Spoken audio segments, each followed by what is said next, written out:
Black History Month is a time to celebrate and honor the leaders who pushed us closer to achieving civil rights following slavery.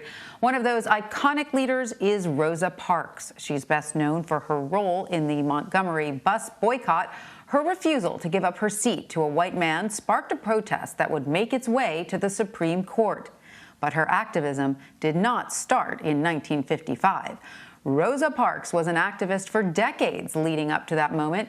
Much of what we learn about her erases her work outside of Montgomery. But a new narrative was written about Rosa Parks following her boycott, and one woman is trying to set the record straight. Joining me now is Jeanne Theoharis. Jeanne is a political science professor at Brooklyn College and the author of several books on civil rights, including The Rebellious Life of Mrs. Rosa Parks. Jeanne, welcome. It's great to have you with us. Why have we, and when I say we, I mean the collective we, as a culture, chosen the Rosa Parks bus boycott moment as the way to remember her, and not her decades of work that led up to that moment? So I think we honor Rosa Parks in ways that are easy, that give us a nice happy ending, right?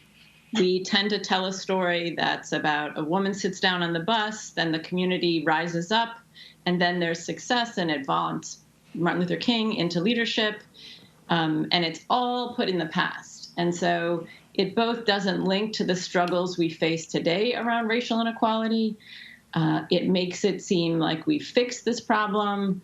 It makes it seem like, while it was hard, it was fairly finite, when the actual story of Rosa Parks begins, like you were saying, decades earlier. It extends for 40 years after her bus stand. It's both in Montgomery and Detroit, and it covers much more than just bus segregation, right? She's active around school and housing segregation, around criminal justice, many, many other issues that we continue to face today.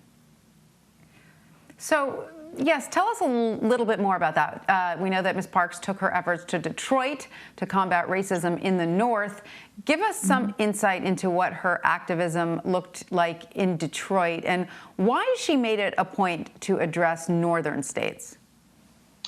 So just to back up a little bit, Rosa Parks, one other part of the story that we don't know very much is the kind of suffering that Rosa Parks faces and her family faces after she makes her bus stand.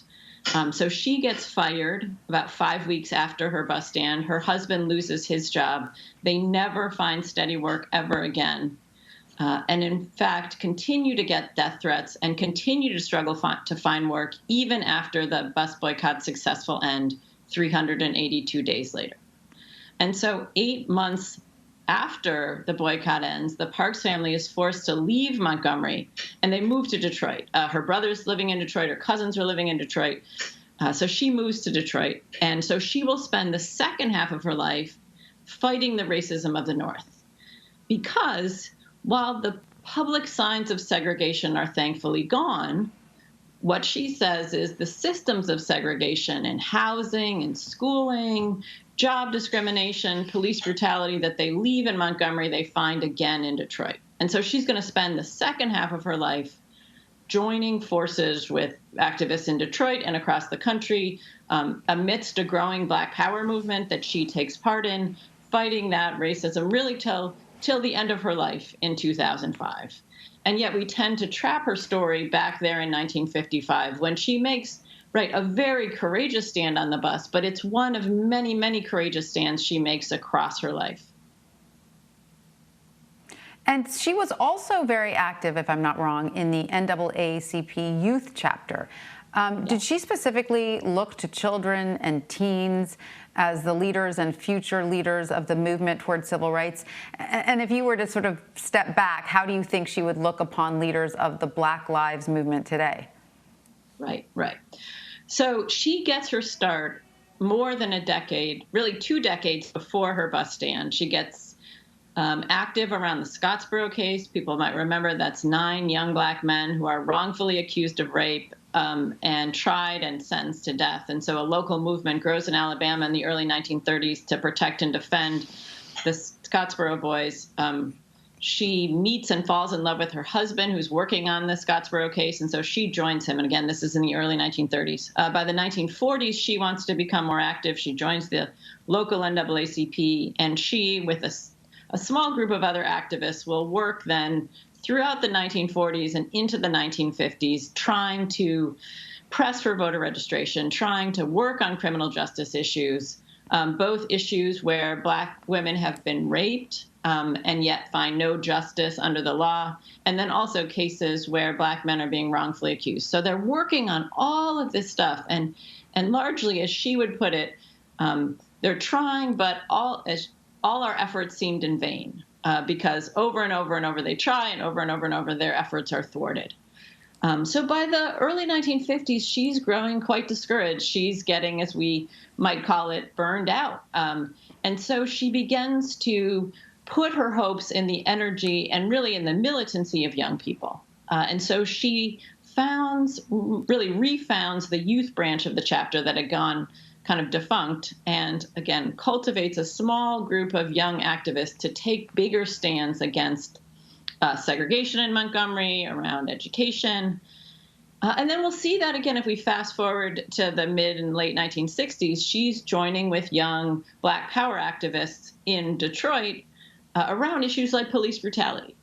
And so over and over across her life, we see Rosa Parks gravitating towards young people, in part because of their spirit, of their energy, and of their militancy. And growing kind of discouraged in what she would refer to as the complacency of young people.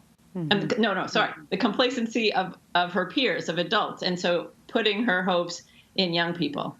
And so the book that you just flashed on the screen is actually a young adult version of the biography I wrote of Rosa Parks a handful of years ago that we've now adapted for young people, for sort of, junior high school students, 12 and up, to really bring this history, this much fuller, more accurate history of Rosa Parks to young people, because so many of my students, I teach college, feel so cheated when they get to me that they learned about Rosa Parks, but they hadn't really learned who she was, hadn't really learned the accurate, fuller story of her.